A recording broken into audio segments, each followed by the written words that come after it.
What's going on? Good afternoon, everyone. What's going on? How are you, Will? What a day. I think today was a nice little gap up action that we had, but that intraday action today, just disgusting. I gotta say, it's absolutely disgusting. Will, I definitely think that we're kind of in the middle of no man's land. I wouldn't necessarily say it's a channel per se. I mean, right now, looking at the 45-minute to 35-minute here that I have pulled up, you can basically see I am actually looking at a megaphone right now, not necessarily a channel per se. So that's what I do. I think that the market's waiting for a direction based upon earnings to happen, and whether it's going to particularly be Netflix. I would say yes, because I do believe that it's going to be a catalyst that's going to sway the market direction. With earnings on the horizon here, I think everyone wants to know just pretty much how things are going to get kicked off here. All right, I think everyone's kind of sidelined, waiting to see how it's going to kick off with the earnings season here with tech, with Netflix being the first one that we already seen how much has been slaughtered. What's going to set the tone for these tech earnings? And I think that's really what more so is a reflection of what today's boring price action was. All right. By the way, Prachi, how are you? Alobo, what's going on, my guy? So not too much. I want to say that there is to discuss and dissect ticker by ticker. Obviously, that's pretty much would be my sentiment here. There's not too much that I took away in terms of the price action that we have today, the particular spots that we're sitting in. Right now, it is much harder to say whether we're going to necessarily see another gap up tomorrow, or do we see us pretty much regress as we pull back from today and maybe even enter into the gap that we created this morning. So that's where I'm at right now. I don't think there's more so a way, a direction that I'm more swayed towards going into tomorrow because I can definitely see a healthy pullback after SPY went up 9 points. And I do see after hours here, it's up another 50 cents or so. I do think that we could see a pullback here, which is reasonable. All right. But bigger thing is, as I basically show you, it is a megaphone right now. That's basically what I'm looking at. We're sandwiched between the 100 EMA as support 365.08, and then the flip side here is that we're looking north of 371.26 to claim over the 200 day. It's basically what you could potentially see here to call it short. But I did call him this morning, I believe, when I was on live, 366.09 if I remember that to be precise. That was the one trade that I particularly took this morning. That was the one intraday scalp opportunity that I felt was more ideal in terms of risk reward because a lot of price action today literally would have given you the fact that your premiums would have been chopped up more so and waiting for a bigger and larger degree move. That never particularly happened just because of the fact that most of the price action took place within, I want to say, roughly the first hour of market open. That was more so what was kind of disgusting about the entire day. Obviously, the fact that SPY's up 9 points is healthy, maybe for a lot of your long-term portfolios, and also pretty much your shares that maybe you're holding. But for scalps intraday price action, rather disgusting. I think if you took those 10-15% profits, you literally were happy about it because then just looking at the overall price action, just disgusting. All right, what's going on, Shahid? What's going on? Poop Show 2.0. I agree completely. That's literally exactly what we got. In terms of price action tomorrow, what I'm basically looking for is to see if we can get north of 367.34 as I see we're kind of breaching that after hours here. Above the 367.34, if we do hold, my upside target remains 372.68. That's more so the top end of where I'm looking at for this overall move.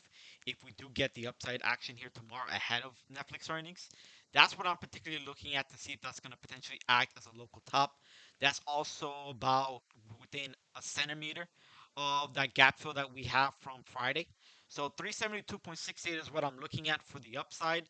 And then for downside wise, I'm looking to see if we break below 365.34. We can start to break down into the gap from this morning. And then downside target I'm watching here will be 360.87. So that's basically just the flip sides, north and south. Um, if I were to say which direction I'm more so favored towards, if you want to get like literally put a gun to my head and make me choose which way the market's gonna go, I'm gonna pretty much choose that the market's gonna go for my upside target here, sitting at 372.68. Am I overly confident about it? No, I would not be confident about the fact that it's gonna go in that direction, but that's just where I'm looking at. It feels like as though this was a healthy kind of consolidation that we had for most of the day. If we would have saw more of a pretty much a pullback intraday here and maybe a lower close, I would have felt the fact that all right, we're gonna get that somewhat of a retracement tomorrow and enter in the gap from this morning. But the fact that we had what felt like a nice like consolidation, a nice base that was built, it does tell me that we're gonna look to pretty much push up towards that 372.68 target, is what I'm leaning towards. Now the fact is that obviously if we're gonna be bullish today, be bullish tomorrow, then that would be inclined to say that it does not look very promising on the back end of Netflix earnings. That's just pretty much hindsight. Is that going to be the case? Not necessarily. I think it's way too early to tell. That's really premature to really say. All right. But let's see what tomorrow gives us. Not too much, I said, that's on my radar right now in terms of names that I have on the watch list. I think there's going to be more so in terms of how the market's going to, what the market's going to give me. There's nothing that says that, that I have a curated watch list right now based upon just a lot of chop and a pretty much indecisive direction of move that took place today. All right. But I will take a look at some of the names that you guys want to look at. Alobo, you want to take a look at AEHR. I have not looked at that ticker, not even familiar with it. But let's take a look at it. All right, I see why you took a look at this ticker. Pretty nice. You have a beautiful little 45-minute inverted head and shoulders action that took place here. So that is a nice setup. I actually do like this chart. Quite the nice little pickup there on that one, Alobo. You have a beautiful little supply, well-defined supply sitting at the 17.61 spot. That's basically pointing back to your high from last week Thursday. Well, from Thursday of September 15th. Take that back. And then also your high from October 10th. So that's a beautiful setup, well-defined supply level that you're looking at for your overhead resistance. So that 17.61 spot is what you're looking at for your target. In terms of breakout level, I want to see this break north over 17.02 is what I'm going to look at. And then watching to see if you can take out that supply at the 1761 for a larger degree move that would then set you up towards your next PT sitting roughly right around 18.29 is what I'm looking at. So I do like this one actually, particularly. I would not. I'm actually kind of surprised, but the fact that you have a well-defined inverted head and shoulders, you have a well-defined level of resistance that has actually hit on two different occasions within the past month here. I do like this setup here, particularly very nice. So nice find on your part, Alobo. If I'm looking at invalidation wise to say that you should end up cutting this if it ends up breaking south, I would watch to see if it breaks below 16.24 here. That would be where I would particularly say should be your stop out, your stop loss, and then I would particularly look to move on if it does particularly fail this inverted head and shoulders. All right, but that's a nice little setup that you have particularly there. Let's see, the other one that you mentioned was Tesla, and Tesla was, even though today's price action was kind of disgusting, Tesla's move was pretty drastic. About a 7% move today. That was pretty beautiful. Looking at the 45-minute, I have a little descending broadening wedge action that's taking place here right now. And that has, of course, been one of my favorite patterns, those of you that are familiar with me. This is one of my favorite patterns. I believe we also had it on the VIX intraday. That was kind of where we had a little bit of an intraday pullback to some degree, I want to say. It was nothing significant. But that kind of told me that the market was going to be held down, particularly. So I do like the setup here for the descending broadening wedge that's taking place right now. In terms of breakout level that I'm watching here, it would more so be over 225. That's the larger degree move that I'm watching for. Otherwise, as long as this holds that 216 mark, I think your wiggle room that you're looking for, that little bit of a I want to say a little bit of a chop range, particularly that you're looking, is between that 216 to 225, right?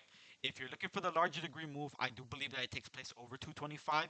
Then you'll be targeting that 100-day EMA sitting at 230. Otherwise, below that 216 level, that's when I think you're going to see the larger degree breakdown, and we're going to end up likely giving back most of today's price action. All right. But over 225, I think that's the level that I particularly like. It's more than likely that you see a gap up overnight, and it'll probably put you right into that 225 as a resistance tomorrow morning if we do see another significant gap up tomorrow. Otherwise, support you're looking at again is 216, and below the 216 level, that will take you down to 209 half is what I'm watching. All right. Let's see what else is on the radar. Prachi, you mentioned Melly. I believe someone actually traded Melly today. I could be wrong. I believe it might have been Jay from our dojo. So that was, I think he also got it from Flow Alerts, if I'm not mistaken, as well, but I could be wrong. All right, but let's take a look and let's see. I'm not too familiar with this chart, so let's see if I can get out to the weekly.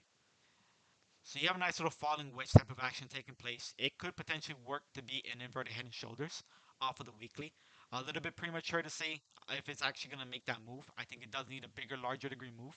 But overhead resistance that I would particularly be watching here, that I can identify off of the weekly, would be right around this 934 mark is what I'm watching for. So if you could particularly take out yesterday, I want to say last week's high more so, over 885, then I would be targeting up towards this 934 mark as your overhead resistance. So that's what I can tell you right off the bat right now. It's particularly getting over, I would say even over that 20 EMA on the weekly here, 868. Over 868, that would then set you up for your PT up towards that 934 mark is what I'd be watching for. Otherwise, if you're looking for the breakdown here, you're watching for this to pretty much take place right back under, let's see what level this is, right back under 8.4, 814 is what I'm watching for the breakdown to take place, and that'll be a larger degree breakdown. All right, so under 814, or you're looking to claim over 868 to make a move towards your pretty clear resistance at 934. All right, let's see what else. You took AEHR November calls to 25 calls. Let me actually zoom out on that. Actually, let me take a look and see if I can zoom out on it. What I get a notification about. All right, my bad. All right, let's see. Ooh, that's actually a really nice weekly. Okay, I see why you took 25 on that. I can definitely see why you took that. You have somewhat of a degree of a weekly inverted head and shoulders potentially. Obviously, the right shoulder on this on the weekly here is a nice little wedge action that's taking place. So it could take a little bit more time to play out. So I do like the fact that you took November on this. That's probably the smart part, smart play on your part to say a better term there. But I like that. I think the larger degree move that you're particularly watching for is over that 17. I want to say close enough to $18. If you break over that $18, that's when you're going to see that larger degree breakout here off of the weekly, and that'll put you right in towards where you have those 25 calls sitting. Well, 25, let's see. All right, so you're basically looking at taking out the high also from December of last year. So yes, I do understand why you took it now, and that will basically put you right into that resistance at that January high, basically potentially. So pretty nice setup. I like that one. I love the expiration more so. Let's see what else. Sort of powders cup and handle. You could say that. I mean, the only reason I actually said a little more inverted head and shoulders because you have a well-defined little left shoulder, but the right shoulder is more of a wedge type of setup. But yeah, you could also say it's a cup and handle type of scenario. Let's see what else. What are the names that we have that came across the board here? Uh, we have LAM research. All right, let's take a look at LAM research. Let's see what's going on with this one. All right, so weekly, I will say looks disgusting. You have the 20 EMA that's about to break south below the 200 EMA off of the weekly. I would say just looking particularly off of this and looking support wise, you should have had that pretty strong support level, which you obviously bounced off of. But 307 should have been the relative support for LAM research. So is what I would say is your downside. Obviously, it's a $300 stock, so it's going to be a little bit more drastic in terms of movement. So 307 should relatively be your support. That's what I would say is you do need to hold that 307 level. But in terms of breaking north, seeing more of a further recovery for the upside here, I will say that watch for this to break north over 330. Otherwise, over that 320, it's 329 to be more specific. Over 329, then you'll see a larger degree move to the upside. But if you end up projecting 329, that's going to be where I say look to take your profits if you're already in a position, because that 329 spot is going to be rather tough to break north of. Otherwise, above 329 here, I believe that's when you look to pretty much target 339, and that'll be where I would say should be your overall PT for this upside move. Above 339, that's going to be hard sledding here pretty much to get that even above that. But then that would put you up towards 350s where you're overall looking at. And that'll be a much larger degree move in which the market's really going to rally. All right. So that's what I would say you're looking at for LAM research. Let's see. Moving down the list here. Veer, you mentioned snow. I haven't looked at snow in a hot minute. And probably the last person to probably look at snow, to be honest with you, might be Sick. Because I know the Sick kind of looks at this ticker quite a bit. But otherwise, it does look like you broke a trendline support here off of the weekly. That's the first thing that I pretty much identified. You are sitting at that weekly resistance from what was your prior trendline support has now acted as a your resistance. So level I'd be watching here off of the weekly is look to see if you reclaim over 171.03 for that 20 EMA. That as of right now should act as your resistance. So 171, you look to see how the broader market's going to react tomorrow. If the market's going to go relatively bearish, obviously you know where your overhead resistance is, where as close as possible you can look for a short entry off of that 171. Otherwise, you break north over 171 here. Watch to see the move here that's going to take place over this 179 half. Over 179 half, then you're going to set up for a larger degree move towards the 50 EMA on the weekly here, and that's going to be at 200.12 is what you're going to be watching for. All right. Breakdown otherwise, if you end up seeing that rejection off of that 171 on that 20 EMA, then your downside price action that you're particularly looking for is going to be right around 142 half is what I'm looking at for the downside, and that's going to be a larger degree breakdown that you're going to potentially be watching for. All right. Let's see what else. Just going down the list here. Let's see. You mentioned FSLR. I believe that's First Solar, if I'm not mistaken. Yes, it is. All right. Let's see what we have. So one thing actually looks pretty consistent here is that you do have a well-defined little downtrend resistance. Is the first thing that I identified. That's one of the key things that I noticed right off of the weekly here.